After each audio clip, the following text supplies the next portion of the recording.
cumplido el primer año de vigencia, la Ley de Comunicación genera comentarios entre los ciudadanos que a partir de este debate comenzaron a empoderarse sobre sus derechos fundamentales como la libertad de expresión y de acceso a medios de comunicación.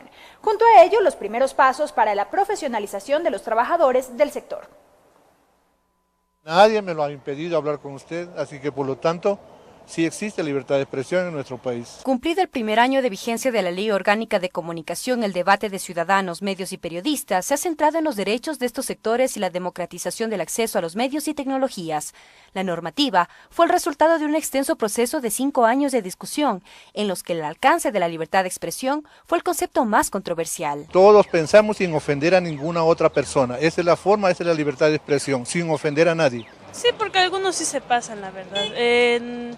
Dicen cosas que no deberían decir y todos estamos escuchando y deberían respetar también. Sí podría ser, porque para que respeten la opinión de unos y otros, porque la verdad no se respetaba eso. Artículo 17. Derecho a la libertad de expresión y opinión. Todas las personas tienen derecho a expresarse y opinar libremente de cualquier forma y por cualquier medio y serán responsables por sus expresiones de acuerdo a la ley. Hernán Guijarro dijo que los medios de comunicación históricamente han abusado de su poder al publicar lo que les conviene y no abrir espacios para la libre opinión de los ciudadanos. Añadió que la ley precisamente genera este beneficio. Ahora podemos tener tranquilidad porque si antes expresábamos mal, nos sacaban los periódicos, todos nos dejaban en el suelo y no podíamos hacer nada, ¿no? Hoy está en cambio ya eso respaldado. Artículo 42. Libre ejercicio de la comunicación. Todas las personas ejercerán libremente los derechos a la comunicación reconocidos en la Constitución y esta ley a través de cualquier medio de comunicación. Y hablando de beneficios, la ley dispone la profesionalización de los trabajadores de la comunicación, para lo cual el Consejo de Regulación y Desarrollo de la Comunicación y la Información, CORDICOM, inició el proceso de certificación de competencias profesionales en el que están inmersos 3.158 trabajadores de los medios. Freddy Lara, quien registra una amplia trayectoria como sonidista en varios medios de comunicación, está de acuerdo con esta alternativa. Primeramente porque las carreras no te servían casi en televisión, en las funciones que nosotros hacemos. Incluso en el tiempo que yo quise estudiar, no existía la ingeniería en sonido. El camarógrafo Marcelo Suárez destacó la importancia de validar la experiencia obtenida durante los años de trabajo. Creo que se ha dado un paso importante para los trabajadores de la comunicación y eso nos va a servir para futuros labores. Una encuesta del CORDICOM registró que el 61% de los trabajadores de los medios no cuentan con título profesional de tercer nivel, frente al 39% que sí tienen formación académica. Para continuar con este diálogo y a propósito de lo último que señalaba la licenciada Guadalupe Fierro, doctor Rommel Jurado, ¿es legítimo que los medios tengan una línea editorial? Que me parece que es otra de las discusiones que mucho se ha comentado a partir de este debate respecto a la ley de comunicación. Sí, pero hay que poner en contexto, me parece acertada la anotación. Todo medio efectivamente tiene una tendencia editorial. El problema es cuando hay falta de pluralidad y diversidad. Exacto. Coincido plenamente con eso. El informe de auditoría de frecuencias señaló que existían 8 grandes grupos económicos que concentraban los medios grandes de comunicación en el Ecuador y que agrupaban y empleaban a la mayor parte de periodistas en esos grandes medios de comunicación. Cuando toda la tendencia editorial se focaliza para defender o promover los intereses de estos grupos económicos y sociales fuertes, entonces el resto de ciudadanos quedamos desprotegidos, no existe pluralidad, no existe diversidad y tampoco existe democracia en términos comunicacionales. Hay una concentración de la palabra en manos de unos pocos y un silenciamiento de todos los demás. Creo que los periodistas en buena medida fueron víctima de esta forma de monopolizar el control de los medios de comunicación. Había muchos periodistas muy libérrimos que querían decir cosas interesantes y que en su momento fueron impedidos de decirlas con propiedad. Se podía decir cualquier cosa siempre y cuando no se tocara los intereses de los dueños de los medios de comunicación, es decir, la tendencia editorial protegía los intereses de estos medios. Cuando no hay pluralidad, cuando esa tendencia solo refleja los intereses de los medios, entonces los periodistas no son libres y los ciudadanos estamos silenciados. En ese sentido, cuando uno puede localizar, como ha dicho Hernán hace un momento, que de las 7 tendencias supuestamente editoriales, o 8 tendencias, 7 se pueden agrupar en una sola línea, ahí no hay pluralidad, no hay univocidad, no hay libertad de expresión. hay simplemente la promoción de una opción política y económica frente a la de un gobierno. ¿Lo cual no es legítimo? Desde mi perspectiva, por el grado de concentración, no. ¿Y desde el punto de vista de las libertades? Mire, la libertad significa pluralidad, significa diversidad, significa posibilidad de disentir con todos los poderes, con los públicos, pero también y sobre todo con los privados. Creo sinceramente que todavía los comunicadores sociales, los periodistas, no tienen plenamente conquistado el derecho a disentir, por ejemplo, con la tendencia o los intereses de quienes son los medios, dueños de los medios de comunicación. A mí me han contado periodistas, no los puedo citar con nombre y apellido para no poner en riesgo su carrera, pero que existían en los medios de comunicación listas de personas que no se debían mencionar. No, yo le digo, con nombre y apellido, yo le puedo certificar aquello, yo lo he dicho públicamente, a lo que estoy diciendo y he comentado con ustedes varias veces, con mis colegas agremiados, con quienes me llevo muy bien, yo soy testigo, y si a mí me preguntan, yo soy testigo de las listas de gente que no se podía entrevistar, de los temas que no se podía abordar. En varias ocasiones a mí casi me cuesta el puesto por entrevistar o abordar el tema como no quería el dueño del medio. Yo puedo declararme, y públicamente lo digo, un damnificado de aquello, doctor Jurado. Claro, entonces en esas condiciones no se puede hablar de libertad de expresión, no se puede hablar de que los medios privados reflejan tendencias diversas, sino tendencias agrupadas y lastimosamente tendencias que someten a los periodistas. Y a propósito de esto que estamos debatiendo, doctor Hernán Reyes, ¿las cosas han cambiado hoy o resulta que cambiaron pero hacia el otro lado? Ya no estos grupos concentradores, empresariales concentradores de medios de comunicación con una sola visión vinculada a sus actividades empresariales, el periodismo vinculado a esas actividades empresariales, ¿no pasamos al otro lado? Eso era precisamente lo que iba a decir. A la larga, la intervención de la licenciada Fierro me dio la razón, porque en realidad yo solamente respondía a su primera afirmación. Usted había dicho que aquel monopolio privado se había trastrocado y se había invertido, se había convertido en un monopolio público. Yo le puedo decir con todo el sentido de lo que estoy diciendo, que el gobierno ha hecho dos cosas. Uno, el gobierno ha incautado, y de manera legítima, era legal, medios de comunicación que pertenecían a sectores financieros que fueron robando en el país a sus cuentas ahorristas y a sus cuentas correntistas. Hay medios incautados, yo estoy de acuerdo que los medios incautados son medios que se manejan en términos privados, y por eso algunas de las quejas, inclusive frente a medios incautados, de que están, en el caso de algunos canales de televisión, por ejemplo, compitiendo con productos de pésima calidad, con los productos de pésima calidad de otros medios privados también televisivos. Pero más allá de eso, cuando uno revisa si es que ha habido este cambio, esta inversión, digamos, darse vuelta a la tortilla, uno encuentra que no. Y usted efectivamente dijo, y es más, no creo que haya que sincerarse nada.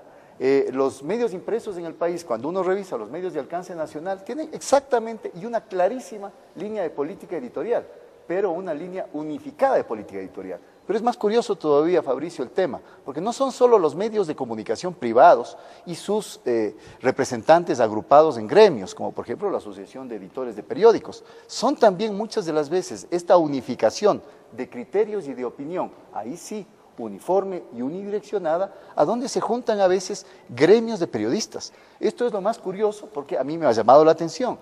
Uno podría entender que quizá esto obedece a cierta dependencia laboral que pudieran tener los periodistas, pero yo, y le pregunto, licenciada, me parece, un gremio de periodistas debe defender los intereses de los periodistas en general, por más que alguien en particular esté trabajando en un medio de comunicación y obviamente deba defender su trabajo. Entonces a mí sí me parece importante, ahí sí, utilizo su propia expresión, sincerar esta situación. Cuando uno hace un análisis objetivo, evaluativo, una evaluación ponderada de quiénes se opusieron y por qué se opusieron a la vigencia de la Ley Orgánica de Comunicación, uno encuentra con claridad cuando hace la revisión de los comunicados públicos, de las opiniones que determinados gremios, determinadas asociaciones, diría yo, de propietarios de medios, etcétera, etcétera, hicieron a su debido momento. No fue que simplemente hubo una demora en la Asamblea Nacional para aprobar la ley. Hubo, y eso yo me ratifico en la palabra, un boicot feroz, como contra ninguna otra ley en el Ecuador, para evitar que haya ley de comunicación en el país.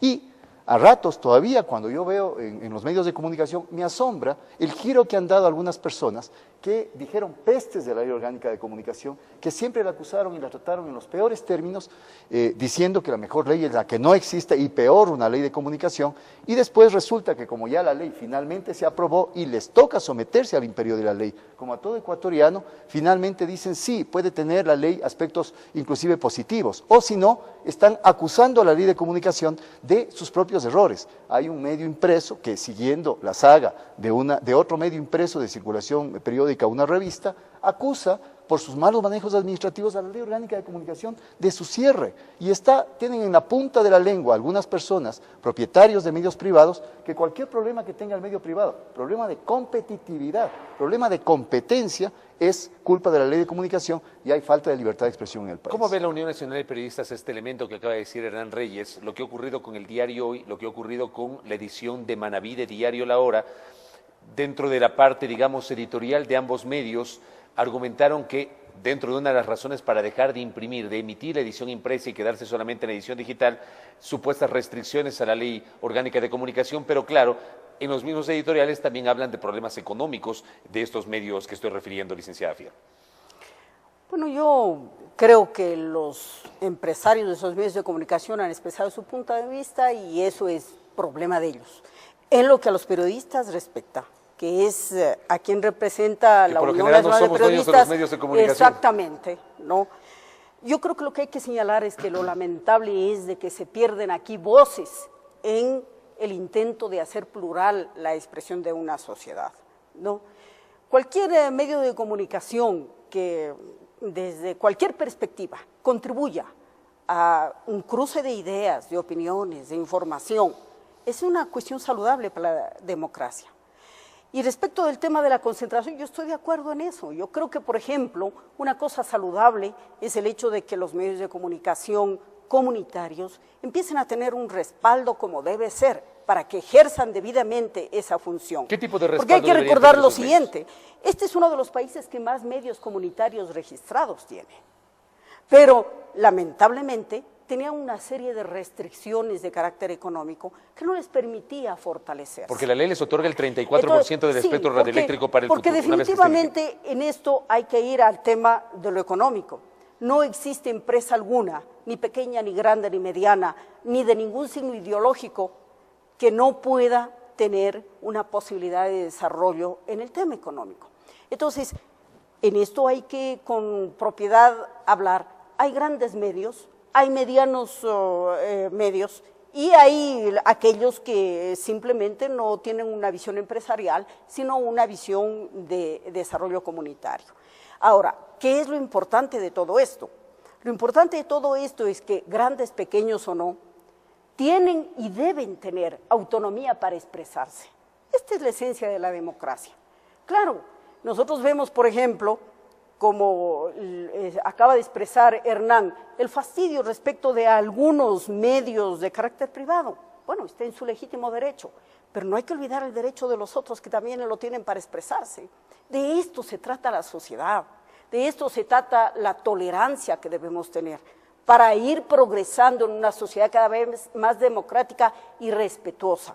Ahora, hay una cosa que es supremamente importante, que sí es verdad que se debe controlar la concentración de los medios, pero por supuesto, la Unión Europea, por ejemplo, tiene medidas muy claras para regular la concentración de los medios, pero también de la misma forma que se controla la concentración de los medios en la Unión Europea, se controla la participación que los gobiernos tienen para ejercer indebidamente influencia a través de estos. Un medio de comunicación que esté destinado a la propaganda de un gobierno debe expresarse como tal, y eso es legítimo. Yo he señalado que cada uno tiene derecho a propagar sus ideas. Un gobierno en ejercicio, ¿cómo no?, tiene derecho a propagar sus ideas, y de eso se trata cuando se habla del tema de los medios oficiales, públicos. Pero si ese derecho se le da al gobierno y a cualquier ciudadano o a cualquier empresa, debe tener un límite. Eso es lo que aconseja sanamente la democracia. Por eso es de que en Europa, a la vez que se han establecido regulaciones muy severas para controlar la concentración de los medios de comunicación privados, se ha establecido regulaciones más severas todavía para controlar el ejercicio de la influencia de un gobierno indebidamente dentro de la comunicación. Doctor Jurado. Por ejemplo, y me permiten una sola cosa, solamente en esto. Mire, el uso de las cadenas nacionales es una de las cosas sobre las cuales en general los gobiernos de todo el mundo tienen un preciso cuidado de utilizarlas de la mejor manera, porque son una herramienta comunicacional a disposición de los gobiernos que debe ser utilizada en el más alto nivel, para las necesidades más elevadas de una sociedad. Eso ocurre en los países donde hay un verdadero sentido democrático para el uso de el poder que el gobierno tiene sobre los medios de comunicación. Doctor Jurado, a propósito de lo que acaba de señalar la licenciada Guadalupe Fierro, la ley evidentemente define medios públicos, medios privados, medios comunitarios y medios públicos oficiales.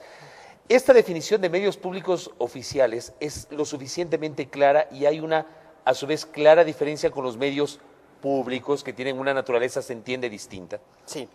Miren, los medios públicos oficiales son básicamente aquellos que desde sus competencias producen información en relación a esas competencias o cualquier asunto de interés general donde tengan jurisdicción. Por ejemplo, este canal de televisión, que es el canal de la Asamblea Nacional, viene a ser un medio público oficial. La declaratoria de medio público oficial debe estar en el acta constitutiva del medio. Correcto. Y debe representar solamente el criterio institucional que se traslada a los medios de comunicación. A mí me parece que este es un medio público, este es un medio plural, recibe puntos de vista distintos, algunos contrarios del gobierno, puntos de vista de las autoridades, puntos de vista de la academia o de los actores privados independientes, recibe puntos de vista distintos y se abre a toda la sociedad.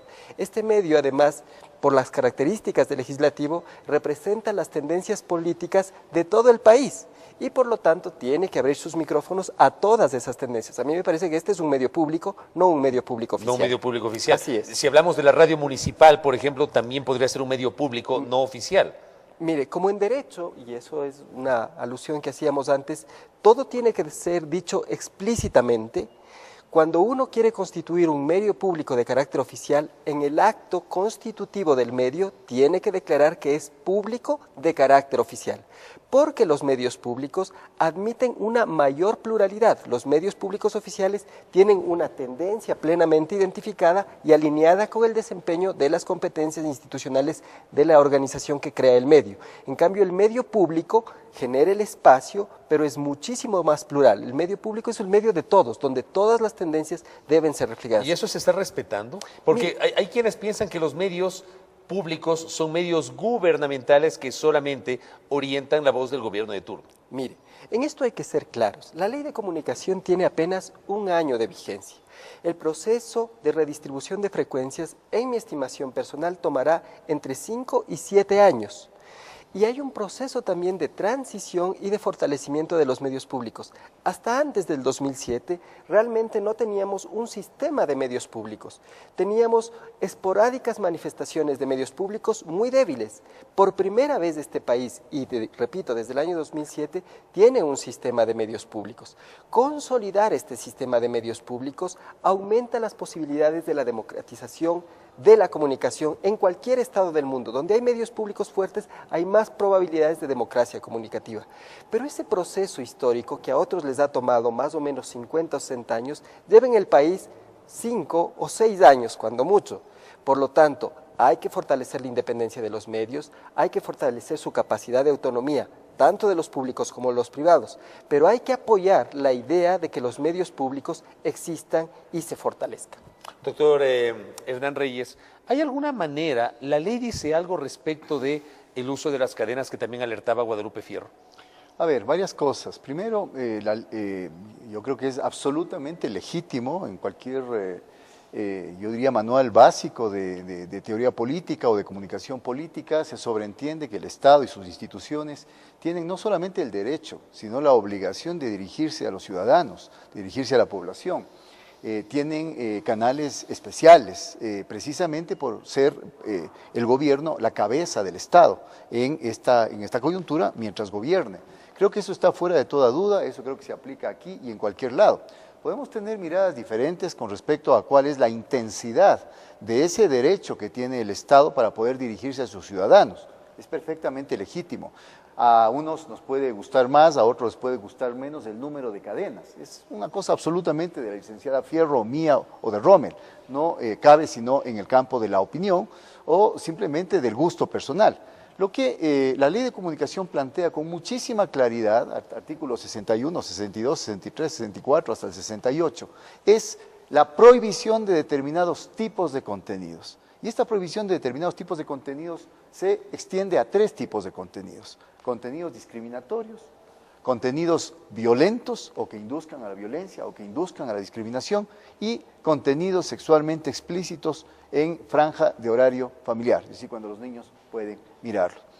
Esto es aplicable a todos los, y por eso se habla de contenidos, en el artículo al que usted hacía referencia, esto se aplica a todo tipo de contenidos, es decir, una persona que se siente discriminada por una opinión, por un artículo de opinión que aparece en un medio de comunicación, pero se siente discriminada porque aparece con nombre y apellido, discriminada, tiene toda la potestad para reclamar por aquel contenido discriminatorio que se haga sobre su persona.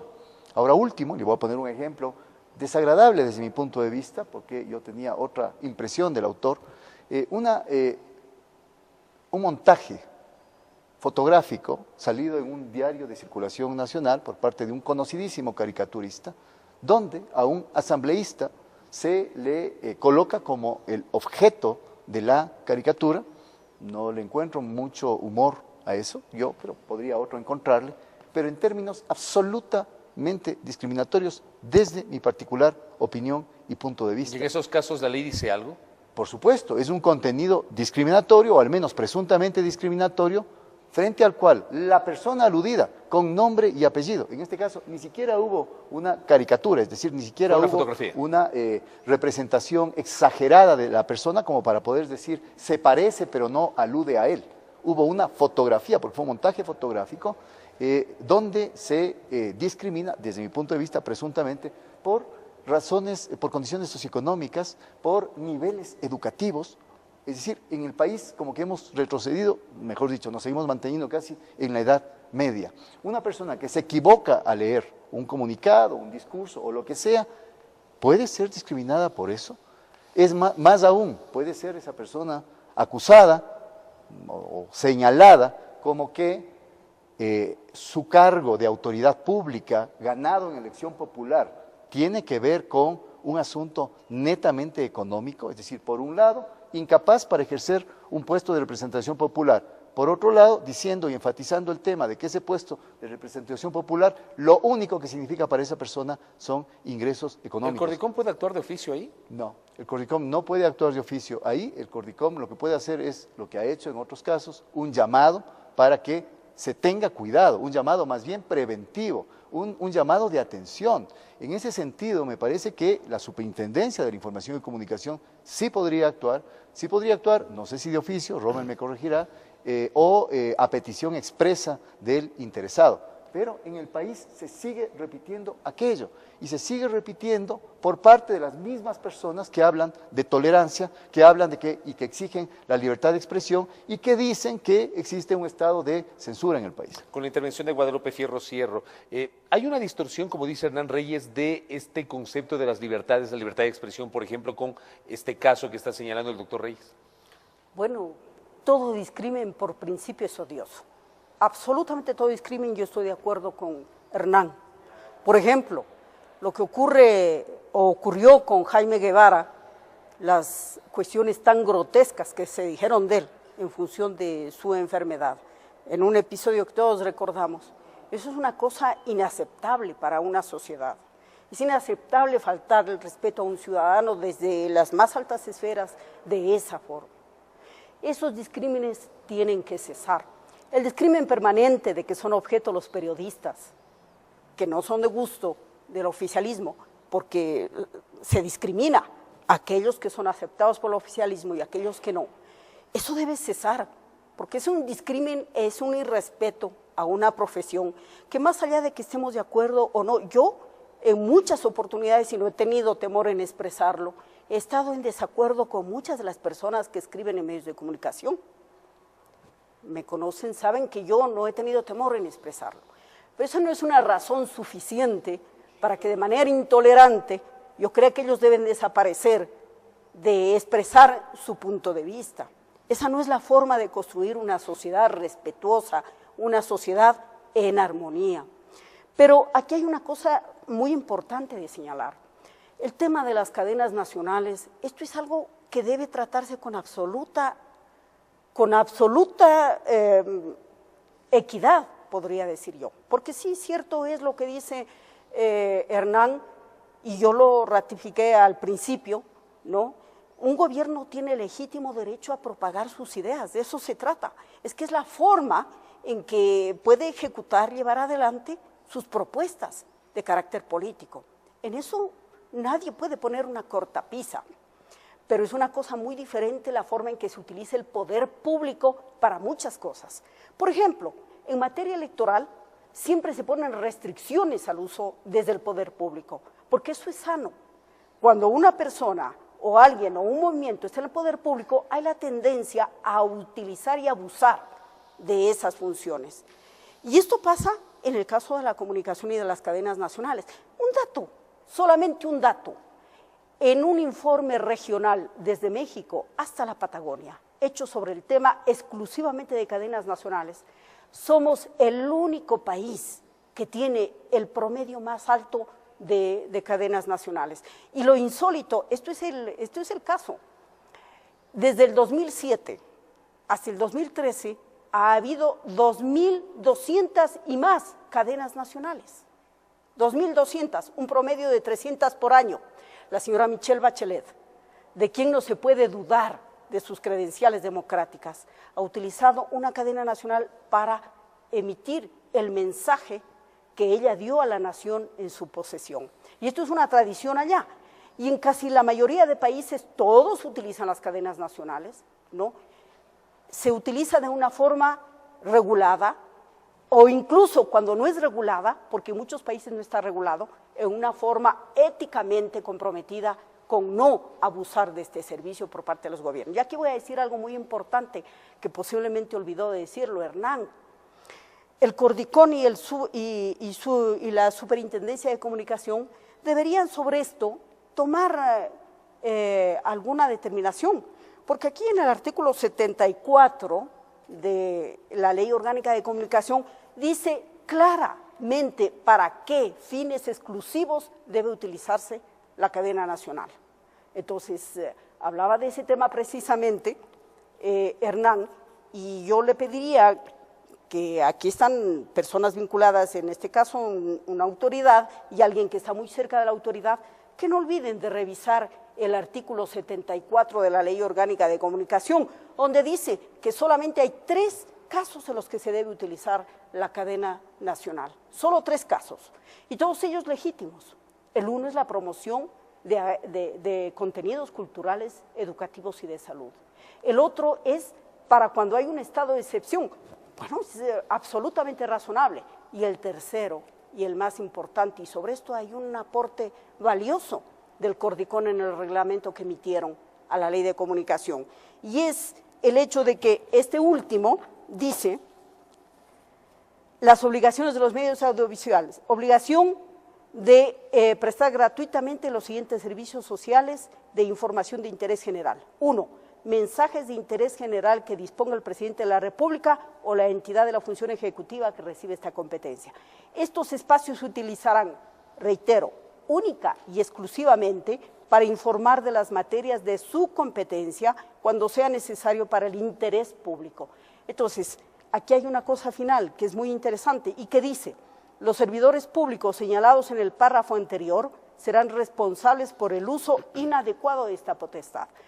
Si hubiese alguna posibilidad de que no sepamos cuál es el interés público, el Cordicón nos ha ayudado. En el reglamento ha puesto una definición de lo que es el interés público. Entonces, si revisamos estas normas, bueno, claramente se ve que hay un uso inadecuado, por decirlo menos como la ley lo establece, de esas cadenas. Con eso cierro. Una precisión me pide Rommel Jurado y con eso termino el programa porque estamos ya pasados del tiempo. Por favor. Miren, así como cuando se dice que la ley de comunicación restringe la opinión y no se puede localizar la norma jurídica, afirmar que hay un uso abusivo después de haber leído ese artículo también es una generalidad que no admite sustento. Usted ha dicho claramente, el artículo 74 autoriza al presidente de la República o la organización que recibe esa competencia para ordenar siempre que haya cuestiones de interés público. ¿Cuándo hay cuestiones de interés público? Cuando hay aspectos que lesionan o afectan positiva o negativamente los derechos humanos de las personas o su ejercicio. Aquellas que tienen que ver con el orden constituido y aquellas que tienen que ver con las relaciones internacionales. Usted tendría que probar que alguna cadena no tuvo relación con el ejercicio de derechos humanos, no tuvo relación con el mantenimiento del orden constituido o con las relaciones internacionales. Las que no cumplan estos, efectivamente, condicionamientos podrían ser consideradas cadenas ilegítimas. Si usted conoce de alguna, tiene que decirlo con precisión y no hacer una afirmación general de que las cadenas no han servido a este tipo de finalidades. Doctor, gracias por su tiempo. Doctor Reyes, gracias. Licenciada Guadalupe. El público el que juzgue, ellos que ven todos los días las cadenas. Bueno, y la idea pues era precisamente escuchar varias voces. Yo valoro mucho la presencia tanto de Guadalupe Fierro, de Hernán Reyes, de Rommel Jurado en este conversatorio. Siempre faltará tiempo para seguir abundando temas vinculados a la comunicación y particularmente a la ley orgánica que está vigente desde el 25 de junio del año 2013. Una pausa.